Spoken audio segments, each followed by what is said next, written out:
Афганистандын чегарасында жүк ташыган унаалардан турган узун кербен тизилип турат.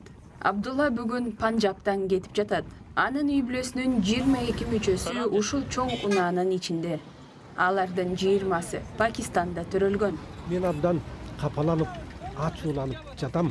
Мен бул жерге биринчи жолу Орусия менен согуш башталганда келгем. Мен кирпич заводда иштедим. Афганистанда мүмкүнчүлүктөр жок.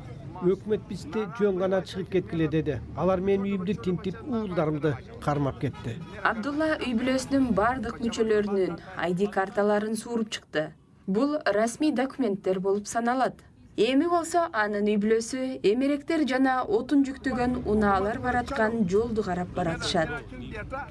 Биз туура эмес эч нерсе кылган жокпуз. Колубузда эч нерсе жок. Жакырбыз, деп айтты Абдулланын жубайы. Бул үй бүлө болгон тиричилигин ушул унаага жүктөдү. Керебеттер, электр меши, отун, үй тетиктерин, бардык окаттарын жүктөгөн экен. Бул жердеги аялдардын бири Афганистанга 20 жылдан бери бара элегин айтты.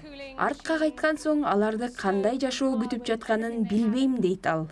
Айрым афганистандыктар бул жерде ондогон жылдар бою жашап жаткан болсо, айрымдары 2021 жылдан бери Талибан өкмөтүнөн качып келгендер. Алардын көбүнүн документтери кечиктирилип жатат. Бириккен Улуттар уюмунун качкындар боюнча агенттиги окуяга көз салып жатканын айтты. Бирок мындай күтүлбөгөн жерден агым эмнеден улам чыкканын билбейбиз деп кооптонуусун билдирди.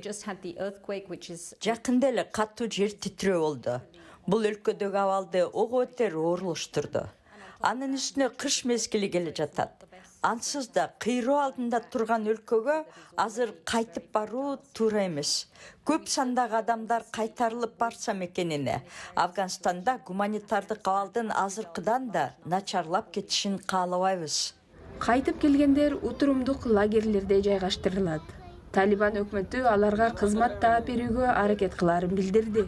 Пакистандын өкмөтү миллиондогон афганистандыктарга буга чейин баш калкоо берип келгенин айтып, депортация болгондорго сый-урмат менен мамиле кылынат деп айтты. Күн батканга чейин чегарадагы кезек узара берди. Ал эми чегарадан өтүп жаткан адамдар жашоосу кандай өзгөрөрүн билбей турушат.